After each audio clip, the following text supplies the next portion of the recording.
Tomorrow, tomorrow, don't bother tomorrow, there's other stuff out to see.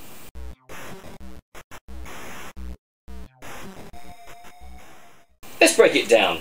Tomorrowland is directed by Brad Bird, who's done some incredible films. It stars George Clooney, who's done some incredible films. Hugh Laurie's in this, who's done some really good TV work. But the film is dull. Dull, dull, dull, dull, dull. Let me break it down. Because the trailers haven't given that much away, out of respect for that, I'm not going to either. All I can say is, this film is dull. It takes forever to get going. But for those of you who insist on knowing the plot, spoiler warning, the Rocketeer tries to stop House from bringing about Interstellar. There you go. That's all the plot is in 2 hours. This film takes forever to get going. The trailers lied to you. Tomorrowland doesn't really show up in this film. George Clooney is this character, he was this boy inventor, he went to Tomorrowland, he got kicked out, he's just this gruff old man now, and Clooney kind of owns it in this one, but he's still a little bit too twinkly for this. Hugh Laurie turns up, and it's great to see him back in an English accent, and he does what he can with the role, but he only shows up for like the last 15 minutes of the film. He gets a really great speech at the end though, he gives this amazing speech at the end, but it's not worth sitting through the preceding film for.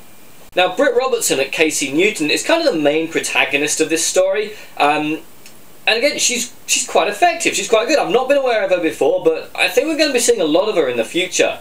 Her character's optimistic, she keeps trying to fix things, but she's one note.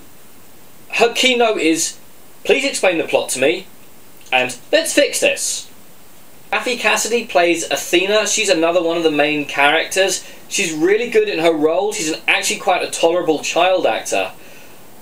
But again, she's a one-note character. This film cost about $150 million. I see a fair bit of it went on CGI, because clearly none of it went on the bloody script. This is another film that would have made a really good 1 hour episode, but it's been stretched to feature length. The ideas are good, but the moral is literally pounded and pounded and pounded into your head. Look, the acting's okay, the music's pretty good, Brad Bird's got a good eye, and I kind of liked a few of the ideas, but on the whole, this film was a dull slog. I'm going to rate this film as poor.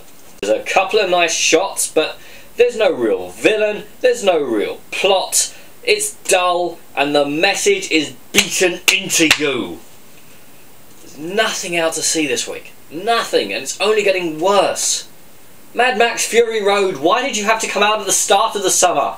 You could have turned up in the late August and washed this summer of filth away. I'm Daniel, this is a Donkey. If you enjoyed this video, please like, share and subscribe.